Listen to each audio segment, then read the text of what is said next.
So far this morning, we've been focusing on the women. But who are these men buying young girls and women for sex? Rebecca, Chelsea, and Gabby all share similar stories of the men they encountered. A buyer who says he paid for sex over 24 times sat down with our Atlanta affiliate, WXIA, as part of a Tegna Media national investigation.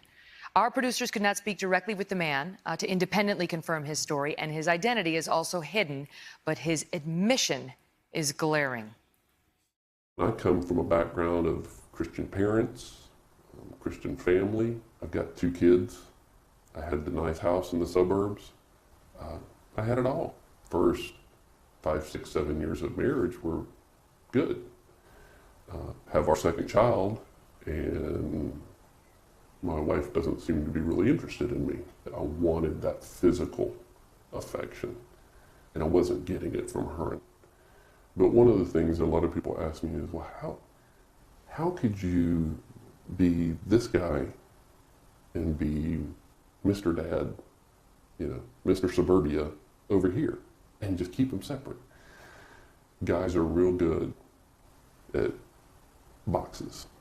We put everything into a box, but I don't think mentally and physically, health-wise, I could bear it. I needed to be clean of it. One of the worst days of my life. I had to tell them what I'd become. The worst day was telling my wife, my ex-wife. To have to sit there and tell people who've been your cheerleader all your life, who've helped you get through the death of parents and siblings, to have to tell them, who you were. It's devastating.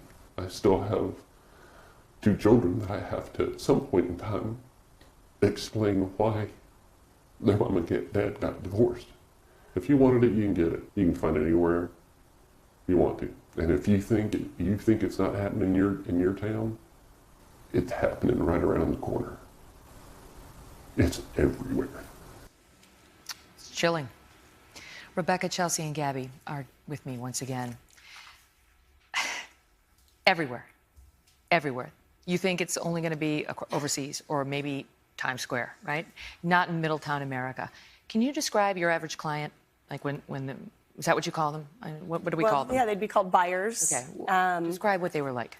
Well, they're everyone: dentists, doctors, lawyers, teachers, police officers, off-duty from different cities, pastors. It'd be anybody. But Val Ritchie, a really incredible prosecutor out of Washington State, has a study that's shown the average buyer is a Caucasian American male, aged 35 to 55, with expendable income.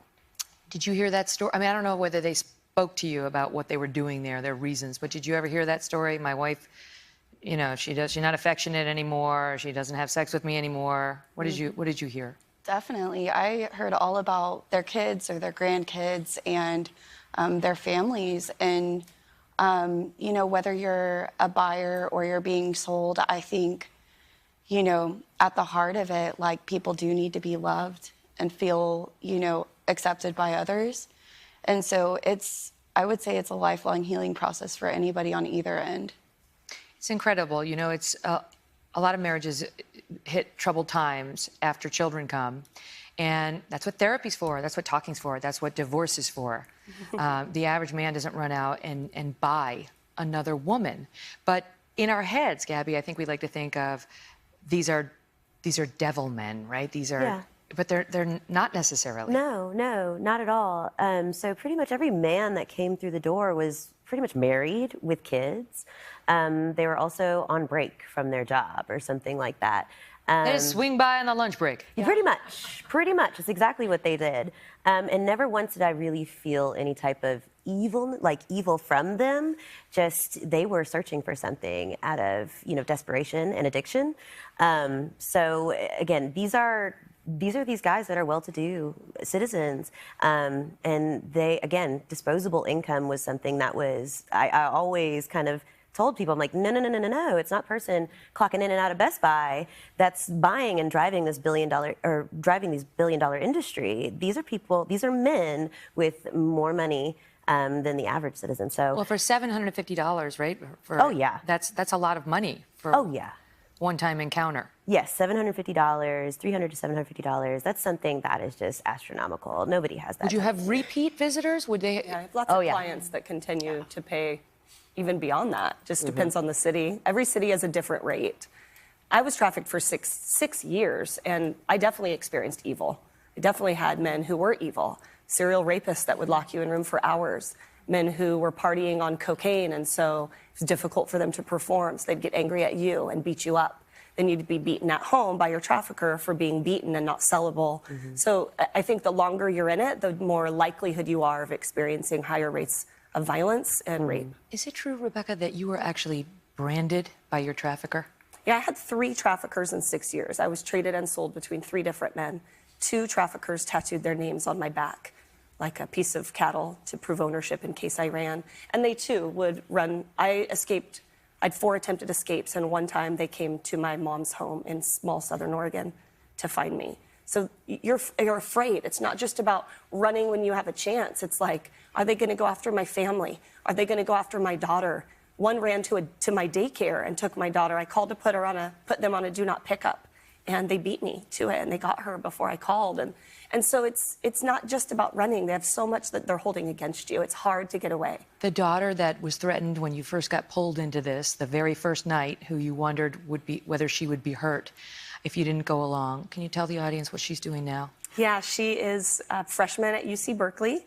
She is doing incredible. She's a political science major. She has a partial track scholarship, so she runs hurdles for UC Berkeley. That's amazing. Yeah, very proud of her.